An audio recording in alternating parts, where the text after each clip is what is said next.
हम्म, ये सवाल है, ए solid sphere and A hollow sphere of equal mass and radius are placed over a rough horizontal surface. After rotating it about its mass center with same angular velocity of momentum. Once the pure rolling starts, let v1 and v2 be the linear speed of their center of mass. क्या किया जी, hollow sphere और solid sphere दोनों को same angular speed देके rough surface पर रख दिया गया। तो इस पॉइंट की वेलोसिटी पीछे की तरफ होगी, इसलिए फ्रिक्शन आगे की तरफ लगेगा, और दोनों पे फ्रिक्शन सेम लग रहा है, ये बोल रहा है। तो ये कह रहा है कि इनकी जब प्योर रोलिंग आ जाएगी तब इसके सेंटर ऑफ मास की वेलोसिटी क्या होगी। तो एक्चुअल में जब प्योर रोलिंग आ जाएगी तो हम पूरा मोमेंट ऑफ इनर्शिया इसके अबाउट लेके इनटू नई ओमेगा कर दें और पुराने एंगुलर मोमेंटम के बराबर कर दें। ऐसा क्यों? क्योंकि इसके अबाउट एंगुलर मोमेंटम कंजर्व्ड रहेगा, क्योंकि ये फोर्स इसके अबाउट तो टॉर्क नहीं देगा ना। तो प्योर रोलिंग के केस में इसके अबाउट एम आई लिख लो, तो इसके about M I solid sphere का 7/5 mr² इंटू ω1 हो गया। लेकिन पहले ये केवल रोटेट कर रहा था, तो रोटेशन के कारण जो सेंटर ऑफ मास के अबाउट एंगुलर मोमेंटम होता है वही हर पॉइंट के अबाउट होता है। तो वी तो थी ही नहीं, तो शुरू का एंगुलर मोमेंटम ये है, और प्योर रोलिंग जब हो गई तो वो ये है, तो नई ω1 आ गई। फिर आर का मल्टीप्लाई कर दो तो नई v1 आ गई। होलो स्फीयर में भी होलो स्फीयर का मोमेंट ऑफ इनर्शिया लिख दो इसके अबाउट 2/3 mr² प्लस mr², तो 5/3 mr², तो नई ω2 आ गई। आर का मल्टीप्लाई कर दो तो ये 2/7 है v1, और इसमें 2/5 है। तो अब इसमें जो है v1 जो है वो छोटी है, v1 छोटी है। अब नेक्स्ट सवाल है वो ये है कि टाइम जो है उसको v1 यहाँ पर 2/7 ही है। अब टाइम का पूछा है, तो एक केस में 0 से ये पहुँची है वेलोसिटी, दूसरे केस में 0 से 2/5 पहुँची है। और a same in both the cases as friction force is same and mass is same in both cases. तो ए सेम है, फोर्स सेम, मास सेम, इसलिए ए सेम है।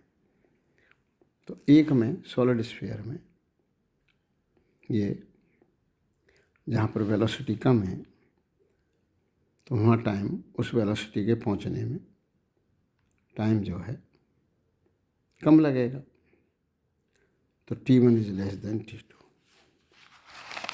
और पहले वाले में क्या था कि v1 बड़ी है या v2, तो v1 छोटी, और इसी में टाइम कम लगेगा। अब 17 प्रॉब्लम है, आप देखिए। A circular platform is mounted on a vertical frictionless axle.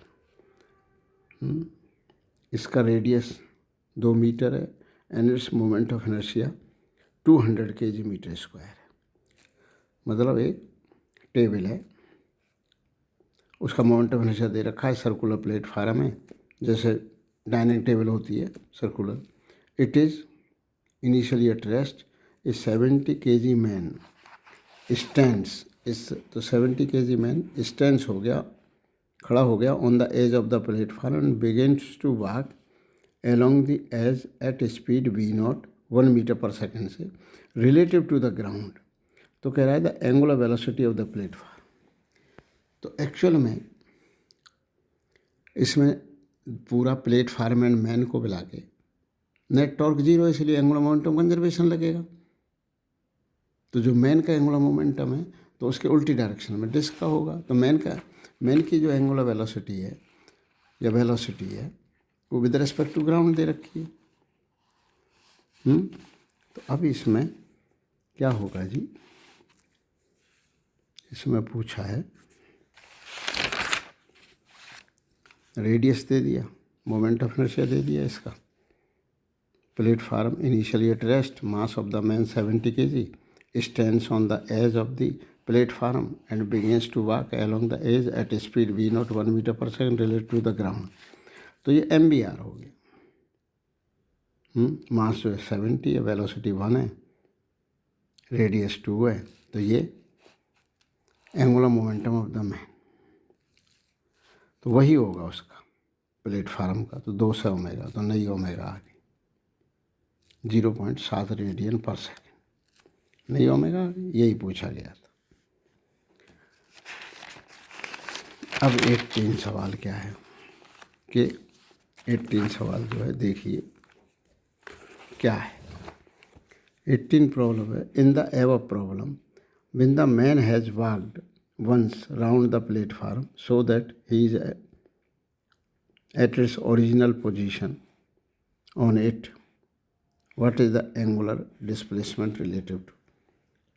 अब इसमें हो क्या रहा है कि जो टेबल है इस पर मैन यूँ चला तो ये इधर घूम रहा है, तो ये और ये इधर जा रहा है, तो दोनों के द्वारा जो एंगल कवर्ड है ये मैन अपने उस स्थान पर पहुंच जाएगा। अगर टेबल नहीं चलती तो इसको 2π एंगल चलना पड़ता, लेकिन अब टेबल भी चल रही है, तो टेबल इधर चल रही है, वो इधर चल रहा है, तो इन दोनों का मिला के एंगल को 2π के बराबर कर दो, बस हो जाएगा। अब इसमें एंगुलर वेलोसिटी दोनों की पता ही है, तो ये आ जाएगा। तो जो है 1.2। अब एक काम करते हैं कि प्लेटफार्म को रेस्ट में ही मान लेते हैं, तो मैन की एंगुलर वेलोसिटी निकाल लें with respect to platform relative to. तो अब क्या होगी, relative angular velocity half minus of -0.7, तो एक की हाफ है और दूसरे की अपोजिट डायरेक्शन में मैन की 0.7 है, तो रिलेटिव हो गई 1.2 रेडियन। तो इसको टाइम टू कंप्लीट रिवॉल्यूशन, तो 2π अपॉन 1.2 कर दो, तो एंगुलर डिस्प्लेसमेंट ऑन मैन, तो ये टाइम आ गया। लेकिन मैन की जो एंगुलर वेलोसिटी है वो तो जो है वो 0.5 है। वो कैसे कि मैन जो है 1 मीटर पर सेकंड से चल रहा है और 2 मीटर रेडियस है, तो एंगुलर वेलोसिटी 0.5 है, तो टाइम इतना लगा। तो टाइम कैसे निकाला, क्योंकि मैन को वहीं पहुंचना है, तो जो टेबल ने चला और मैन ने चला दोनों को मिला के 2π। या फिर ऐसा कर दो कि मैन की ही angular velocity with respect to platform, तो प्लेटफार्म की 0.7 है अपोजिट डायरेक्शन में, तो यहाँ अपन ने माइनस कर दिया था, तो नेट 1.2 आ गई थी, तो 2π से डिवाइड कर दिया था, तो टाइम आ गया था। अब एक्चुअल में कितना चला उसने, कितना एंगल चला मैन ने एक्चुअल, तो टाइम इंटू 0.5, तो 5/6π चला। मतलब रिलेटिवली टाइम निकालने के लिए तो 2π मानना पड़ेगा और उसकी रिलेटिव एंगुलर वेलोसिटी ले लेंगे मैन की विद रेस्पेक्ट टू टेबल। तो वो विद रेस्पेक्ट टेबल 1.2 आई है, और 1.2 आई है।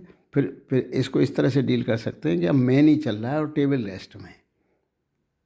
वैसे था क्या कि मैन इधर चल रहा है, ये इधर चल रहा है, दोनों मिला के 2π था। तो ऐसा ना करके जैसे हम कर लेते हैं कि इधर 20 मीटर पर सेकंड है, इधर 10 मीटर पर सेकंड है, तो 60 मीटर कितनी दूर में कवर होगा, तो इसी को मान लेते हैं कि यही चल रहा है 30 मीटर पर सेकंड से और वो रेस्ट में, क्योंकि 20 और 10 तो एक दूसरे की तरफ, मतलब एक को रेस्ट में मान लो तो दूसरे को 30 मीटर पर सेकंड मान लो, तो 60 मीटर 2 सेकंड में कवर हो जाएगा।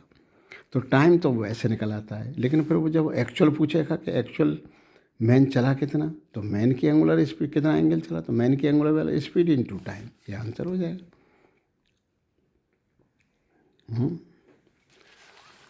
अब है नेक्स्ट 19th प्रॉब्लम। तो 19th प्रॉब्लम ये है कि कोई एक डिस्क है, 19th वैसे अपन पढ़ लेते हैं क्या है कि ये यहाँ पर देखो पढ़ लो, तो from a circular disc of radius r and mass 9m, a small disc of radius r/3। तो ये रेडियस r है, इसका मास 9m है, तो एक r/3 रेडियस की एक डिस्क निकाल दी गई है। Remove from the disc the moment of inertia of the remaining, तो रिमेनिंग का पूछ रहा है, तो हम इसका मोमेंट ऑफ इनर्शिया इसके अबाउट लिखेंगे पहले। इसके अबाउट लिखेंगे। और क्योंकि अब इसमें इसका भी इंक्लूड हो गया होगा तो इसका MI इसके अबाउट कैलकुलेट करके माइनस कर देंगे, क्योंकि ये है ही नहीं। तो ये काम करने के लिए हम इसका MI पहले इसके अबाउट लिखेंगे और फिर MD² जोड़ देंगे तो इसके अबाउट आ जाएगा। लेकिन इसका जो रेडियस है वो R/3 और इसका R है, तो इसका वॉल्यूम 127 हो गया। तो 9m मास था इसका। तो अब आप इसको कर लीजिए। तो उसका मास जो है कितना रेडियस है, मास ऑफ स्मॉल डिस्क, ये डिस्क है डिस्क, तो सिग्मा पाई स्मॉल r²/9। तो ये मास m आ गया है, क्योंकि मास जो है डिस्क है तो r² के प्रोपोर्शनल है, तो पूरे का 9m है, तो r/3 के रेडियस का m होगा। तो MI of bigger disc minus MI of smaller disc, जिसको निकाल दिया गया। तो बिगर डिस्क का 9m r² माइनस, तो इस स्मॉलर डिस्क का पहले इसके अबाउट लिखो। तो इसके अबाउट क्या होगा, m r²/2। अब इसका मास तो m है और रेडियस r/3 है, तो ये लिख दिया, प्लस MD²। तो इसको सिंप्लीफाई करा गया और उसको इसमें से माइनस कर दिया गया, तो फिर आंसर आ गया।